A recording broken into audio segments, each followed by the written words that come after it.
you don't get anywhere by yourself. It doesn't matter who you are, and no one's self-made, because at your most infant stage, somebody had to nurse you. And so at some point in everybody's life, we need people, and it really developed in me like that drive to know that you'll always need people, you'll always have the right people, and as long as you don't quit on yourself, regardless of how low you get, you'll always come through.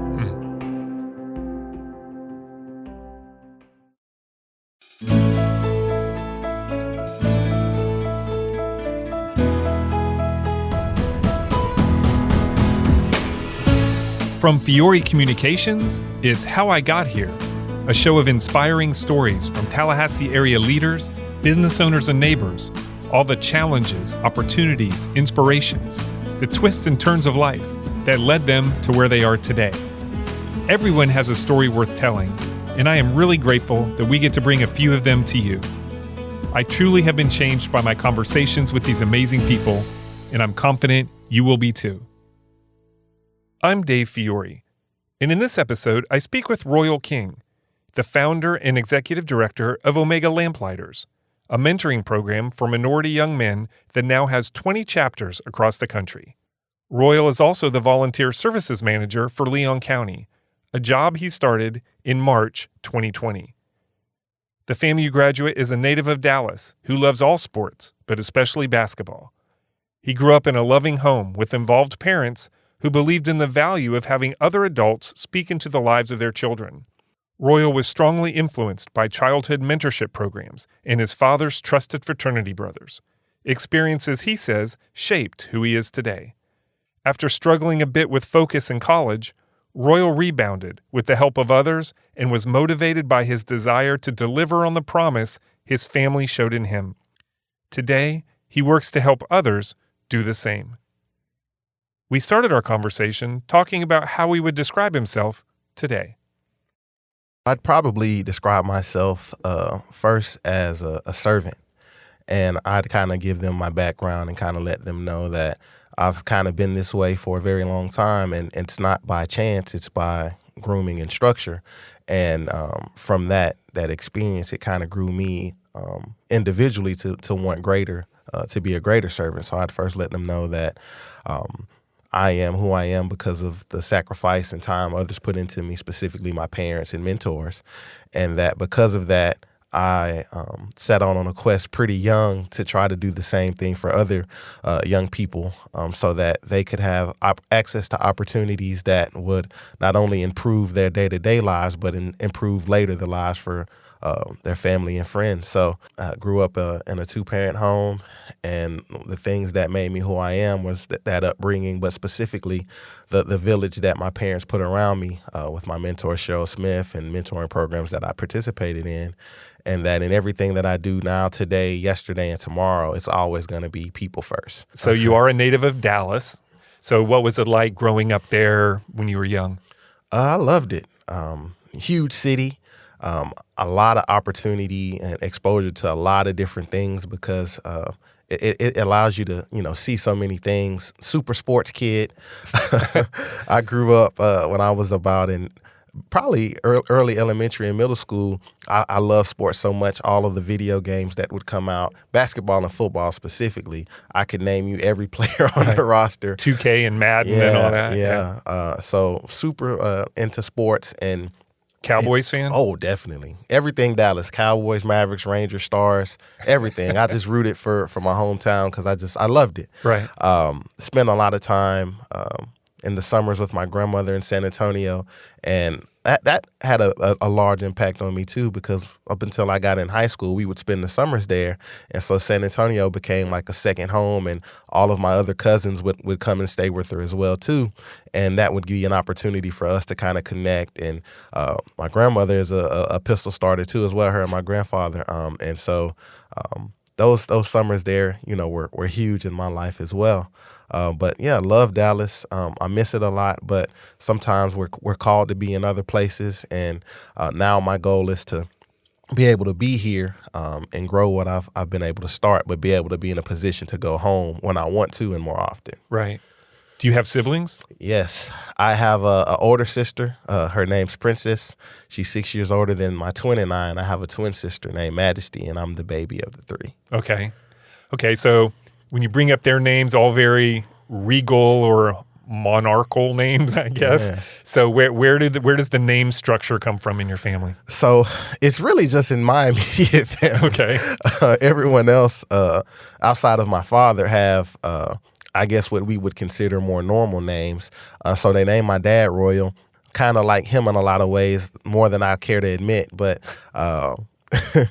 he wanted to have unique names for his children. So I don't know how they decided on Princess and Majesty, but Royle was an easy one since I was just kind of named after him with a different middle name. Right. And even in my middle name, it's Augustus, and it means exalted one. So I think my father and my mom, when they decided to have children, that they wanted them to have something that made them stand out, but also something for them to be proud of. Mm-hmm. And so kind of led to the name. Right. And having the last name King helps, right? Absolutely. It made it a little more sense. Yeah.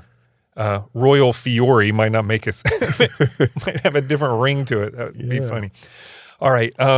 So tell me about your parents and your relationship to them. So I would say I'm a happy medium of both. So I'll start with my dad because I'm his only son. And so growing up, the experience was sometimes not rocky, but it was more like, I'm trying to prepare you, black male son, for this world you're going to have to, be in. And then also, when you are ready and decide to have a family, you'll be responsible for. So those were things as a kid, teen, early young adult, you don't really understand. It's just like, why are you so hard on me? And my sisters, daddy's girls, both in their own right, could get away with a lot more things. But it wasn't until really I started working with mentoring, young boys that I understood why he was the way he was with me. Right, but then that was just how he was with everybody. But because I was his son and, carrying his name, it was a lot harder for me. And he wasn't like a mean, just very matter of fact and, very direct. This is what you're going to do. You're going to honor your parents. You're going to represent us at all times in a positive way. And if I was to do anything bad, and I was the sweetest kid, but any small thing that would be like, it wasn't even that big a deal. But it was harder for me than it was my siblings and anybody else. How did that compare to the experience of your friends? Were they raised the same way, or were you odd in that way? So a lot of them weren't. Most of my friends, not all, came from single parent homes, but they all had a respect for my father because he was harder on me, but he was still hard on them. So like they weren't going to be at our house hanging out and just, disrespecting him. Right. Or your mom or whatever. Yeah. And our house in our neighborhood was like where everyone came. So I grew up super into basketball. And so when I was about maybe 10 or 11, got a basketball goal in our backyard. And so after schools and things like that, everyone, weekends, summers, we would be there, 30, 40 kids in a half court, playing basketball. Right. So they always kept snacks and things. And so my dad was very like, all right, cool with having your guys over here, but they going to follow these rules. So, you got to cut the grass at this time. They're going to be here. They can help you or they can go home. Or if you got chores, they can help you or they're going to go home kind of thing. So I didn't appreciate it as a kid, but I definitely appreciate it now. And it's funny how that works, right? Yeah, he was very like on point. So I remember, and he was stern with me, but he just kind of always demanded excellence in everything is what I kind of come to see it. So even like at restaurants, he wouldn't give the waiters a hard time, but he just demanded excellence. So when a server was really good, he would tip them accordingly, but he wasn't going to accept bad service for something that he paid for. And so I just kind of, and watching him as I got older, started to develop and see that those were life lessons that I learned because he just didn't play with anything and everything that he does. Even now he's on our board for the Lamplighters, and he's in Texas and everyone else majority is in Tallahassee, right. But he holds everyone accountable. It's like the things that people were supposed to do and you don't want to kind of, rock the boat, he's going to bring it up. And so they know if he's on the call, they better have their stuff together. Yeah, right? or you're going to get a verbal lashing on like, well, what's the next step? Because, we from month to month, we didn't do anything. Right. What about your mom? So my mom is a sweetheart. And so that's why I like to say I'm a happy medium, because I have a huge heart, like huge heart. And I think a lot of that came from my mom, and a lot of her having it comes from her parents. So when she grew up, her house kind of like in the ways it was for us as kids with basketball was where everyone came to eat. And her parents, I never got an opportunity to meet them, were, feed the neighborhood, and everyone would come to their house and fellowship, and like if you came, you were going to get a hot meal. They didn't believe in leftovers, and so a lot of that kind of stayed with her. And she always was more like to the background, like taking care of the day to day, making sure we all had meals and things. But the biggest heart, and that's kind of where they would always have the snacks. And when my friends would come over, even from my sister, and they knew that they were going to be able to eat and have hang out over there. Like they always kept the snacks at our house. Snacks are big with teenagers, right? Yes. And so my mom was just like the sweetest person, like patient, understanding, listening, just always to the back, just kind of, making sure everyone around her was, in a good space. She was like, a quiet, but very like loving person. And so I think my patience, and I'd probably say like my care and love for people comes from her, because not only in the ways that she loved me and my siblings, but just everyone in our community, all of our friends, and, just really was big about that. Right. So you went to Lincoln High School, not the Lincoln we know here, but so what were you interested in high school? What was high school like for you? So high school was very different. And so Lincoln was actually a humanities and communications magnet high school in South Dallas, which at the time, and even to this day, was one of the most poverty-stricken and violent areas of the city, but was also athletically one of the best areas to go. And so I went there for a couple of reasons. I knew at an early age I wanted to do something in journalism. And again, I had hoop dreams. So mind you, I'd been a bigger kid pretty much since I was 8 years old. But I played basketball and football, but I just had a passion for basketball because regardless of your size, you could be the star if you were good. Right. And so, football, I was always on the line, which was an important part, but no one got to see you shine. But in basketball, you could, score and be seen. So I kind of love, I don't know, I just love the game more. But it was an interesting experience because of the community in which the school was in. And I'll never forget. So the school is actually named after, at the time, was a community housing project. And the cemetery sit right next to the school. And my first day of school, I'll never forget getting off the bus, and it was this girl beating up this guy. One of my best friends, who I referred to as my cousin because we were so close. And really in that high school time, we got really close and both lived outside of that area. We got off the bus and were like, did we made the right choice for our high school? But it allowed me to grow up a lot because you couldn't go to that school. And I mean, mind you, it was a lot of kids who came from all over to go there for the magnet. But, so you traveled to get there, right? You didn't live in that area. Yeah. Right. I would have to take 2 buses. I'd go to one high school, get picked up, then go to another high school. They'd pick up other kids, and then from there they would bring us to the school till I started driving my junior year. Right. But it was a good experience. You enjoyed your time there? Absolutely. I grew so much from middle school to high school.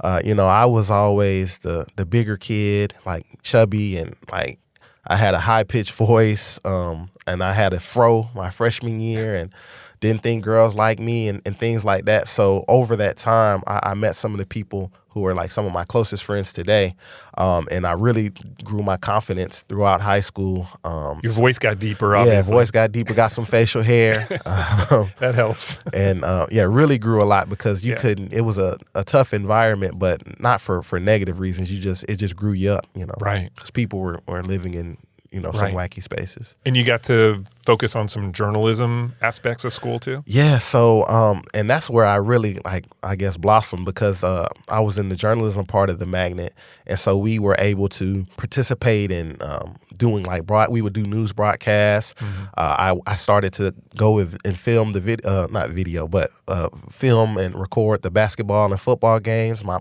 professor at the time, well, not professor, but he ran the program, Dr. Louis White, he had a show that came on late night that was like the blues. And so had some opportunities to go with him and film for that show.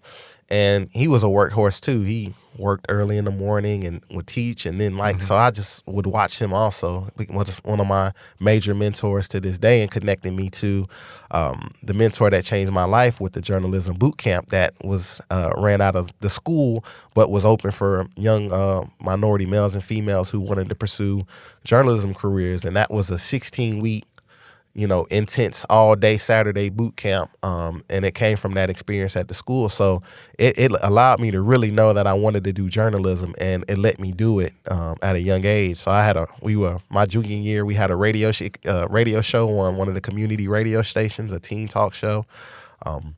Never really wrote in the paper until college, but all things TV, radio at the school, I was all in hands-on with them. Yeah, it sounds like an incredible program. All right, so you've mentioned a couple of times you spent time in mentorship programs. How did you get involved with those? How did you know about them? How did those impact your life? So one of them, my dad is a member of Omega Psi Fraternity Incorporated, which I later joined as a college student at Florida A&M. Right. And so they had a program that they started back up while I was in high school called the Sparks, which was basically a young men's mentoring program. And that experience, it allowed me to see predominantly black men, working with, black boys, and, everyone's situation in the program was different.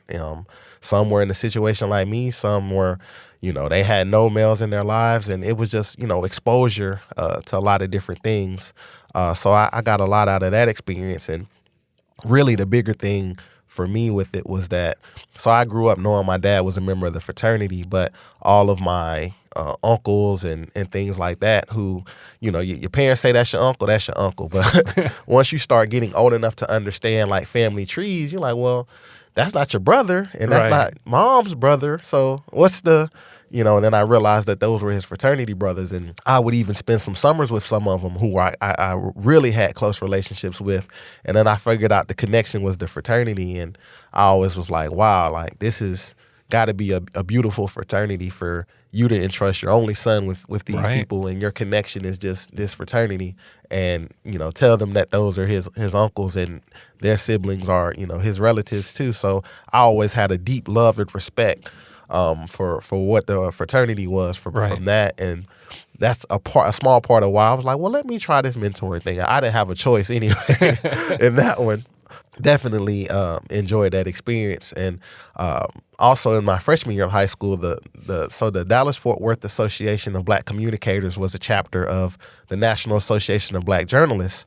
And at the time, they had been doing journalism boot camps. So students would apply from high school to college. And it's a 16-week boot camp, and you learn everything about journalism, everything, and you're going to do it too. So it was competitive. So we would go and visit the local TV station, a radio station, and a newspaper, and then in doing those things, you're gonna do it too. So you're gonna write articles for this paper. You're gonna audition if you want to be an anchor, and we produced a newscast, a radio show, and a newspaper at the end of that conclusion, and it was presented at that closing banquet. So wow. Is this like after school, or when were you doing this? So it was Saturday. So it was every Saturday for 16 weeks. Wow, that's a big commitment. 5. I mean, as a teenage boy, I mean, is that you were excited enough about this to not feel like you were giving up your Saturdays for that long? Yeah.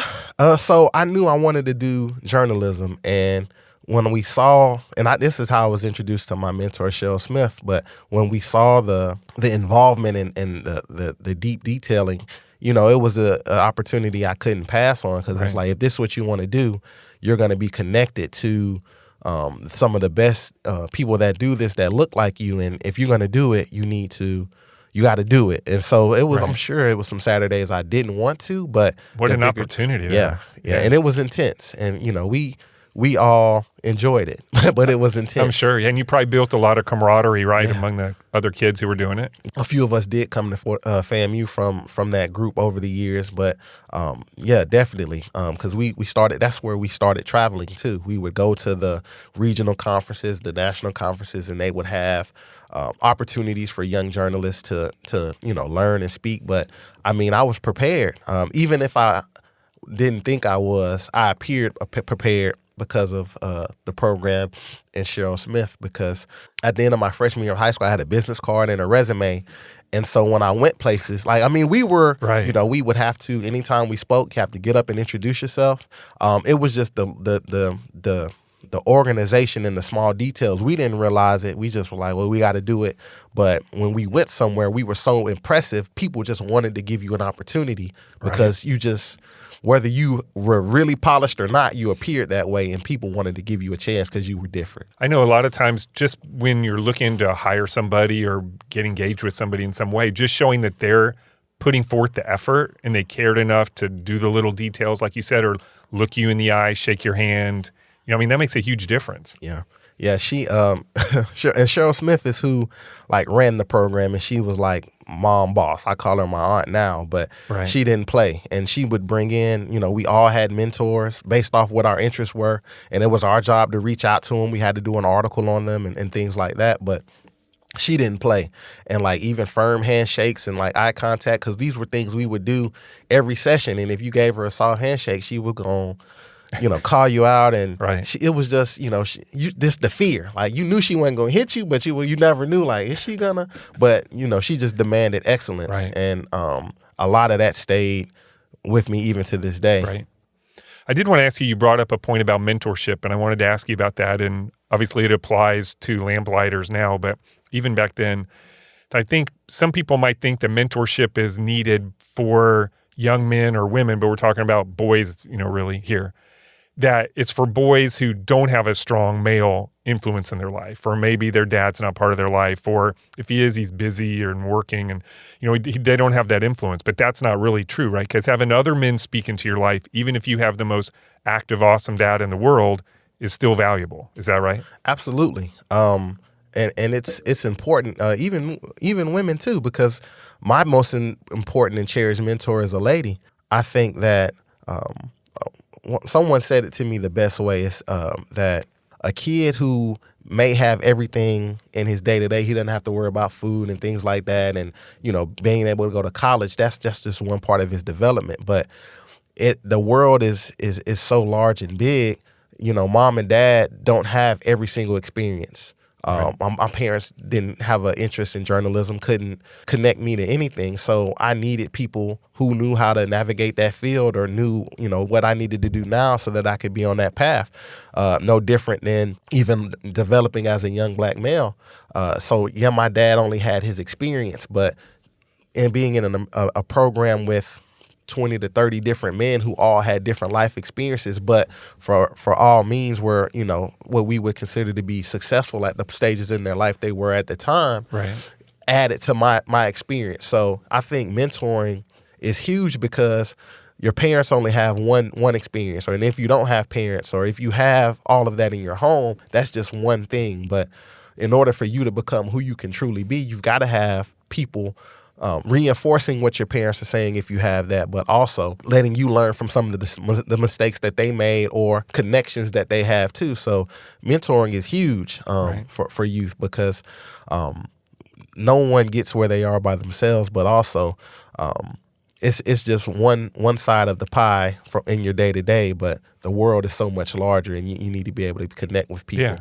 And there are some things that are just easier to talk to with somebody else that you trust, right, than your parents. Yeah, and that's a bigger thing, and that's why another reason why it's important, because even for me, it's things that the kids I mentor will tell me, but they won't tell their parents, and I'm able to kind of stand in the gap and make sure that, their parents know that they can trust me. And same thing like for my parents. I was traveling with my Aunt Cheryl and other kids, but they trusted that we were okay, and those experiences changed my life because of my mentor and the mentors that surrounded me. But it also allowed me to know that I had a space or people, if I needed to, that I could talk to, and I was around other kids, regardless of where they were, who wanted more for themselves from where they were. Yeah. And so it's so many effects and positive impacts of having a mentor and a village of people that you can reach out to. Right. Yeah, for sure. Okay, so now you've talked about Cheryl. She encouraged you to come to Tallahassee, right? That's how you ended up here. Yeah, so I was in that program for all 4 years of high school.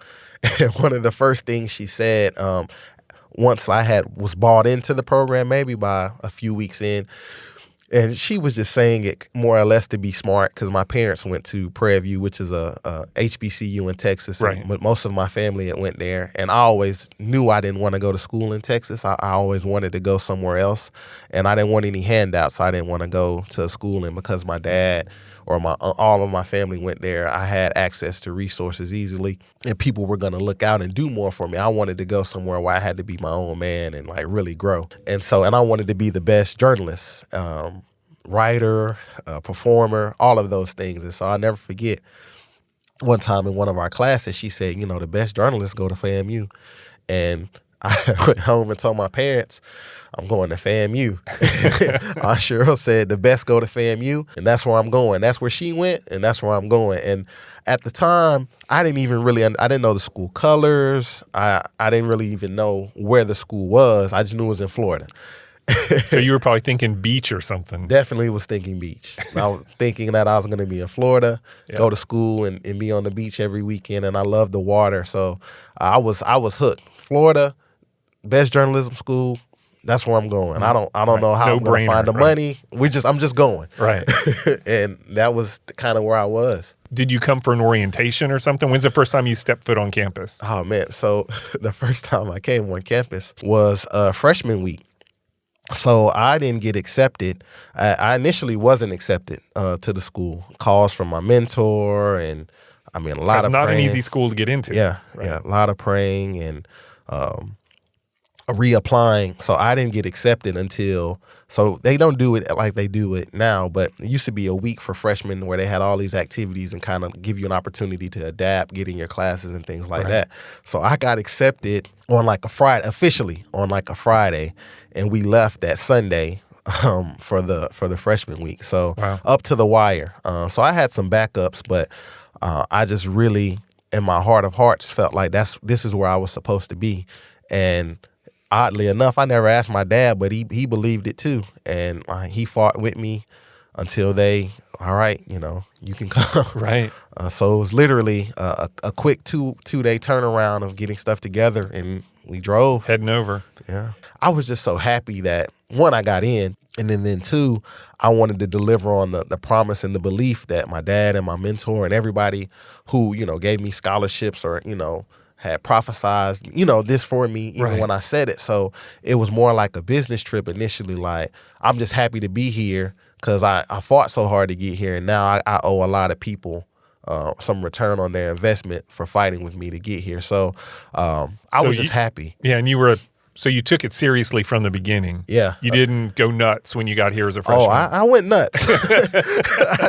I did go nuts. So I started out, very, to the point, but I did go nuts. So I came fall 2004, and I didn't graduate until spring 2011. Okay. So that kind of. So how did things go off the rails? What happened? I think I got lost in like the campus environment. So I tell people all the time. You were not the first. Yeah. It's a different world when you're a college student in that I didn't even really explore the city until I had graduated and really started to develop a love for Tallahassee. But it's a different world, and like anything and everything you want is in that little bubble. And I had developed a name for myself, and so my academics kind of faltered a little bit, but I was, just partying. I was doing just enough to get by. I was always kind of smart. Yeah. And so it took my dad, I'll never forget it, the fall of that 2010 semester. He pretty much, sent me an email and was like, "Hey, you on your own, buddy. we can't support you anymore." And I was upset because I felt like he was abandoning me. But I had to kind of tell myself that, you're a man. I was 23, 24 at the time, and this is supposed to have been a 4-year deal, 5 at the max, and you're going on year 6. It was like an eye opener because at the time I felt abandoned, but then it was like, well, I can't quit on myself, and so I was like, I just had to tell myself like, I would have done it differently, but it's you put yourself in this position. But that moment changed my life because I said, he didn't say he wanted to go to Florida A&M. He had been, they had committed and helped me over and abundant from what they had to. And I was in school with people who had to work full-time jobs and things like that. And I was taking it for granted. So it really created my drive. So I had to go get, 2 part-time jobs. And I would do some stuff on the side, but it was all school because I wanted to, make them proud and prove to myself, return on what I said I was going to do. Yeah. So that's great, because you could have given up or quit or gone back home or done a lot of it. Yeah. You had options, but you decided to stick it out. Yeah, I had to. I didn't want, I felt, so many emotions in that time, but when I sat back and thought about it, it was like, this is what you said you wanted, and I had gotten to the fraternity and, I was living. You were living college life, yes, right? Traveling everywhere and doing everything. And, that wasn't why I came. So I needed it. All right. So you were studying radio and television at FAMU? Yeah, broadcast journalism. So when I first got here, I jumped into the newspaper part of it because it was an easier program to kind of work with print. And I started writing a lot of opinion pieces and got popular for some of the things that I talked about on campus. And they would put your picture in the paper. So I really liked that. Wrote for the paper for a while, and then the FAMUan, right? The FAMUan. Then I dabbled with 90.5, and I ended up getting, because I was struggling academically, they took that from me. And that also was a part of what woke me up because I wanted to be back on the radio, and I really loved that. So that got me together, and then I loved the TV part because when I was pursuing basketball, it gave me that same feeling. Like it allowed you to be the star, in a sense. Like it didn't matter your weight or how you appeared. If you delivered it and you made people feel good, and you were still that star. It didn't matter, how big you were. And I battled with a lot of issues with being big over my younger years. So that was the part that I loved about TV. And it was like making people feel better. It's kind of the same thing with radio and a lot of those things. Right. You're helping people. And that's kind of why I like to write the opinions and on the radio, getting people excited about their day, playing a song that, created some kind of sense or feeling in them. And then TV, when I would try to have creative stand-ups, like to end it or to start it, and like catchy ways to get people engaged and try to have a lot of enthusiasm in delivering it, and so that people would feel good. And so as I'm talking to you, I guess kind of in all of those things, it was always about like serving it a little bit. So yeah, it was going to be a career, but in my viewpoint, it was making people feel better. And FAMU gave me an opportunity to do all of those things. Yeah. Listening to podcasts has become a way of life for millions of Americans. 55% of the U.S. population has listened to at least one podcast. Podcast listeners are more active on social media and are more likely to follow companies and brands. At Fiore Communications, we will first help you put together a plan to execute your vision, discussing concept, format, and all the details that make a great podcast come to life. We would love to have a conversation about whether a podcast is right for you. Contact us today to learn more. So after you graduate from FAMU, was it your plan to stay in Tallahassee? Did you think you were going to make this your home for a while? Yes and no. So I knew I wanted to do journalism. So it took about, I was working in an after-school program at Springwood in the YMCA, and I was trying to get an opportunity. And so one of my friends from FAMU, Terrence, had reached out to me and said, well, any interest in being a director? And so that's when I was really in that process of, after I graduated, I went full-fledged organizing the Lamplighter program. And I was like, sure, I can, direct and then show them some of my stuff and start being a reporter in my mind. Like, just getting a foot in the door. But I very much still also wanted to be a reporter. So I took that opportunity, and it gave me, a full-time job in TV. And I was still kind of on the fence. Like, I wanted this mentoring program to really kind of be what I, started it to be, because I started it as an undergrad. Right. And it kind of, it like, I'm not ashamed, but it was not what I knew it could be. There, two things are happening at the same time, right? Yeah. One is you're working on a job you were talking about the job at WTXL that you got, and you were production or technical director, Yep. and so what does that mean? So basically, I was responsible for the newscast, everything that happened behind the scenes. So when the anchors came up, when the cameras moved, when the audio came up, or when the video played, everything, I pretty much directed the whole show. So, Okay.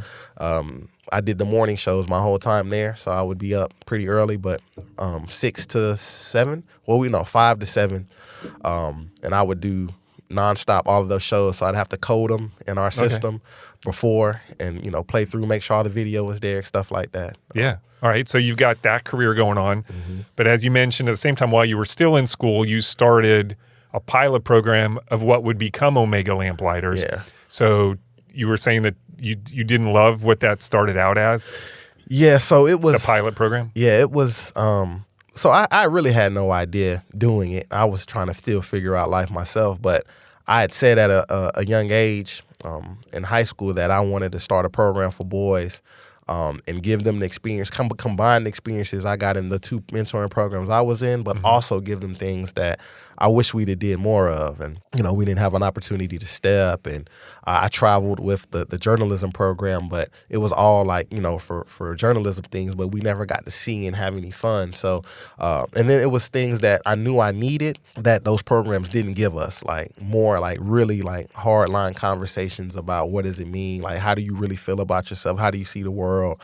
And things like that. And wanted it to have some components that gave kids a voice. And so I didn't feel like we had a voice in those programs. And maybe we did, but I just wasn't going to ask. So ask kids, what do you want for yourself? What do you want out of this experience? Because, even the kids we have, all of them don't want to be lamplighters, and sometimes they're forced. But then they end up loving it. And so asking them, all right, what did you want to get out of this? You're here. What have you gotten out of this? And what do you want more of? So when we first started it was nothing like that. It was the opposite. It was more like here's your T-shirt. We're going to do this thing with you. And that was kind of the negative experience I had in the Sparks program. Was like, here, we're just going to go and do these things, but there was no involvement from what you wanted. And organization, here, you sign up, you're in it. And I wanted it to be a program where kids had to go through something so that at the end of it, when they became a part, they had a pride in it. And it was a starting point for them, even if they hadn't battled anything in their lives, that they could say, I got through this, whether it was 4 workshops like the 16-week boot camp that I would do. The feeling at the end when we had that end of the year program was like, wow, I gave up these things, and now I've got news clippings. I went here and went there from you that accomplished something. Right? And it was a good feeling. And so that's kind of how that induction process was formed, in the beginning, You have a job with the county, and we're going to talk about what your, vocational job is. Yeah. But you're best known in the community for being the founder and director of Omega Lamplighters. So let's just talk about what that is for people who don't know about the program. We've talked a lot about what led up to it, what inspired it. But what is the program? What's it all about? What kind of experience do the young men get from it? Yeah, so Lamplighters is a young men's mentoring program that was initially, piloted in 2008 while I was still an undergraduate at FAM, but really took some shape in 2011 where we launched the formal induction process built on 4 principles: leadership, academics, maturity, and perseverance. And in the program, it's our main goal is to take the youth, give them a positive, something positive to be a part of, equip them with social skills, job preparedness, college readiness and exposure, and career development, helping them to navigate those things, but then also providing them a circle of kids that look like them, all desiring to be better. So all coming from different backgrounds, but all the one main thing in common is that they want more for themselves than what they have now. And as a kid, you don't have anything. You just have what your parents have. In that, too, just culturally exposing them to the arts and helping them to develop into future leaders. And so the idea was that we would, bring these kids into the program and have them do things that they may not want to do. Like a part of it is they have to do a step performance, and some want to, some don't.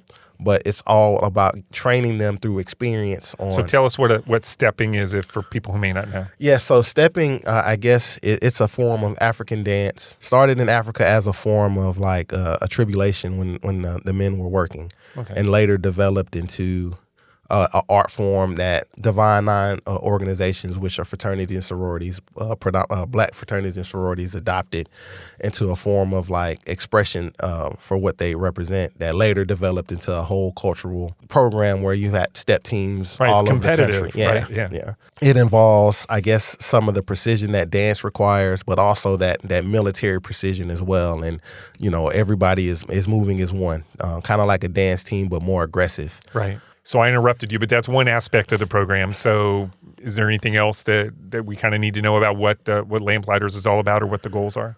Yeah. So over the years, the goals have changed.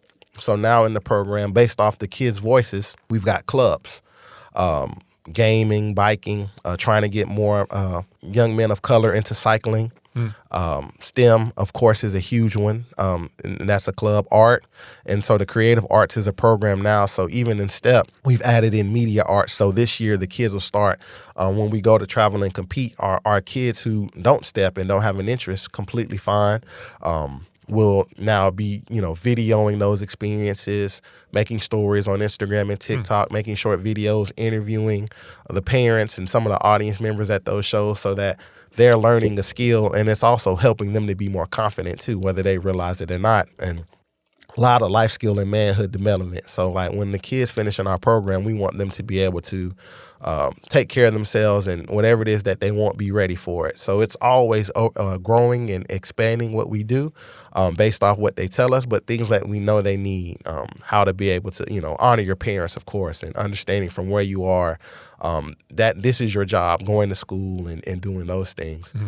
Trying to create small kings in a way, like where there'll be rulers one day of the land that they toil, but they can handle anything. So when life hits them, they understand like that how to get through it. So having them endure some things as a group and individually so that they have an experience to go back on to say, I got through this. And at the time it was very difficult. Now this is more difficult. So I've got to be able to get through this as well. Do you recruit kids? Do there sign-ups? Are they referred? How do they get in the program? So all of the above. In the beginning, very, very much was recruiting. But now we've grown so much. And our program, and I forgot to mention, services predominantly males of color, but we don't discriminate. Any males, we will love to work with them and really are trying to get more youth from different ethnical backgrounds into the program so that they all can grow and have even more comfortable experiences with people that don't look like them. So that's a really big push that we are kind of trying to ingrain after what happened with George Floyd last summer. But we work with youth 4th through 12th grades and in 2 programs, the Lamplighters and the Junior Lamplighters program. We've got 3 directors now, one over the high school, one over the elementary and middle, and one over the arts, which is STEP, the cycling, STEM, gaming. And eventually under those directors will be assistant, associate, we don't have the title yet, but that run those small programs in the program. Every day after school, we go get them from school. At our facility, they do their tutoring. They have, therapists who, once or twice a week, they just sit individually and talk with a therapist. They got social time, like whatever things that they want in that center, they can all get it. And we see them way more than just a few times a month. And it's like, really making a huger impact. That's great. All right, so in addition to all this, you do have a regular job with Leon County as volunteer services manager, right? And from what I see, you started in March 2020. It's an interesting time to start a new job. So I want to hear about what you do there, but also did you start before everything went crazy or after? So a little bit of both. Really kind of as it started, right before probably. Okay. So they'd offered me the promotion in January. I was working in media relations. Okay. And of course, I would want to do it. It was basically taking my learned experiences from just everything, like being a servant. So I was, yes. So they offered it me in January to start in March. So it might have been literally my first day. No, it was my first day as the official volunteer services manager, I was in the EOC, the Emergency Operations Center, which we activate. Most people are familiar with during hurricanes, Right. but in the time of a emergency major disaster, we activate the EOC. And it was only partially activated, but a full activation has anybody in our local community that has any kind of interaction with something that might be impacted during a disaster, they're there. So Okay. law enforcement, Right. EMS, fire, utilities, anything that could happen in a disaster is fully active, but it was just partially activated. So that was Right. my first day. And So this is mid-March probably, yeah, right? yeah. Being excited to be able to connect, people to organizations and organizations to people who want to, improve or give back in our community was like super exciting for me. Yeah. And having all of these ideas and it being completely different to where nobody can go around anybody. Yeah. Nobody can. So it was rough trying to figure out what that would look like. And then also still Because needing volunteering volunteers. came to a stop Yeah. for a while. Yeah. But there was still a need in some ways, but it was difficult, right? So, Right. People still needed, food and resources and things like that. And Right. so it was a difficult time a lot of ways because the way you would normally engage volunteers was completely different. And all of these people wanted to help, but it wasn't a lot of stuff people could really do because the airborne virus Couldn't be together. Right. Right. You were also a member of Leadership Tallahassee, Class 37. Yes, sir. So tell me about that experience and what impact did that have on you and your kind of outlook of the community and what you learned from that? Huge impact. It introduced me to some of my closest friends now. It allowed me to really develop deeper relationship with some people who I knew on the surface. But man, like the biggest part was the network. And so I look at it like, it connects you now to lots of people. You've got a way in with lots of people, but the real impact is in your class because those are people you had that experience with and Right. who you got to spend the most time with and develop the deepest relationship with. But the experience was that it exposed me to so many different things. You think you know so much about one thing or one area or whatever, but now you're exposed to so many things that make our community what it is, and it allows you to think at a higher level.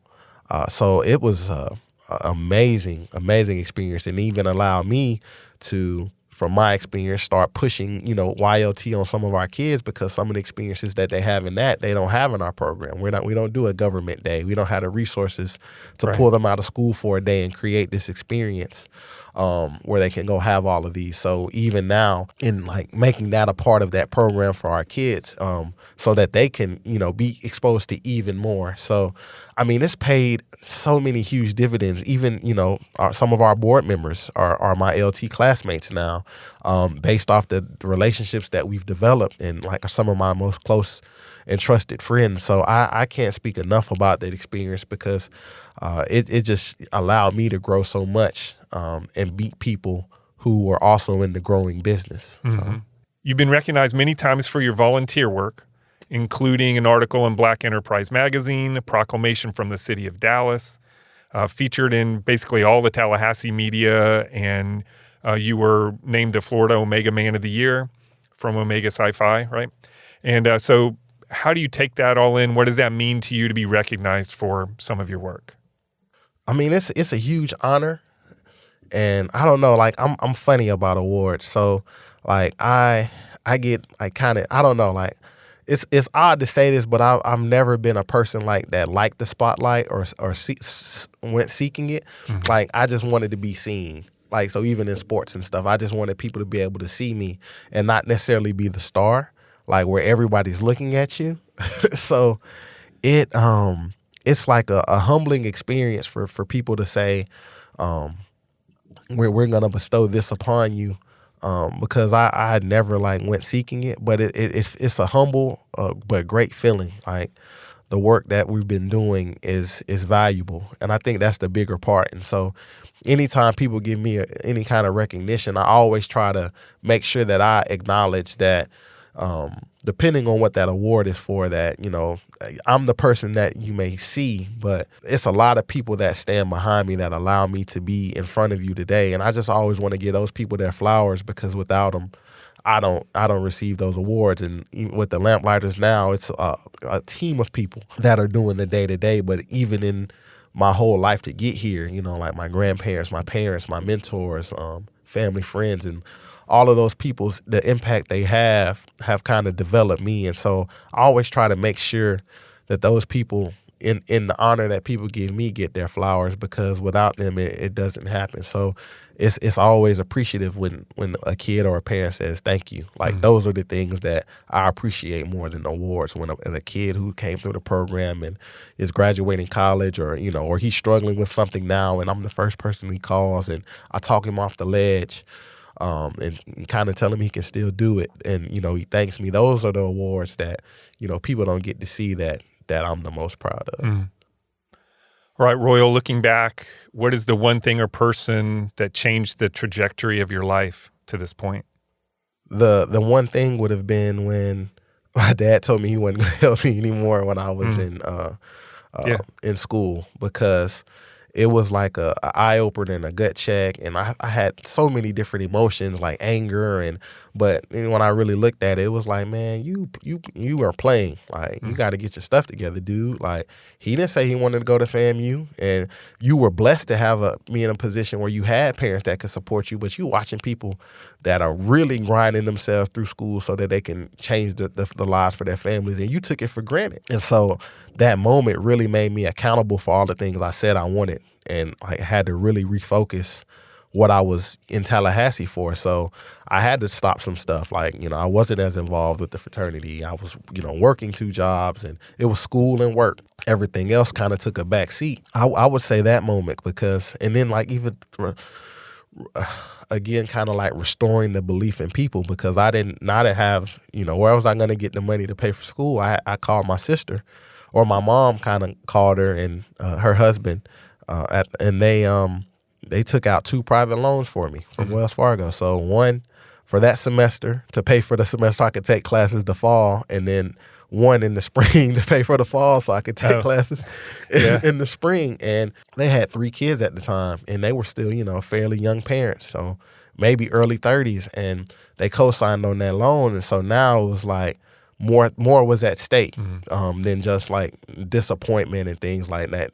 They signed on some paperwork. Yeah. And it changed my life forever. And I was home this summer, and I was just talking to my sister and her husband, because now it's been, over 10 years since all of that happened. And I don't think I ever sat down and thanked them, because had they not co-signed on that loan, I don't really know what could have been. I would have I would have found a way, right? But that just made the path so much smoother. And I told them that, and I was able to, in August, I was able to pay the loans off. I had them become one huge loan, and I paid them off in August. And I broke down, like, just telling them thank you, because the belief that you had in me, and they knew I was, they knew, my dad wasn't going to help anymore. So they knew I was at like my lowest point, and they still, took that, that risk.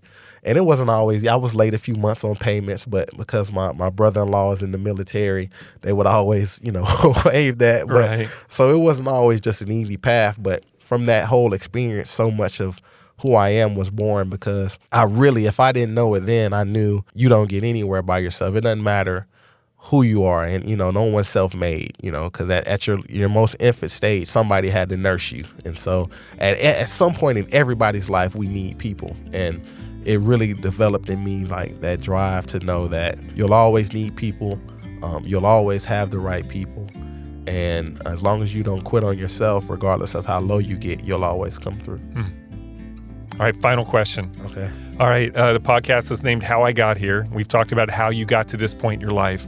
Where do you think here might be for you in 3 to 5 years? So here for me in 3 to 5 years is that the Lamplighters will be a national program, and eventually be in partnership with several school districts, providing after-school services and having multiple youth centers throughout the United States. And I will oversee all of that. I like to say in the next 3 years, I'll still be living here in Tallahassee, but I'll be living multiple places, traveling, and just modeling this program. That was Royle King. He serves as a great reminder about the impact we can have on the lives of young people when we're able to invest a little bit of ourselves in their future.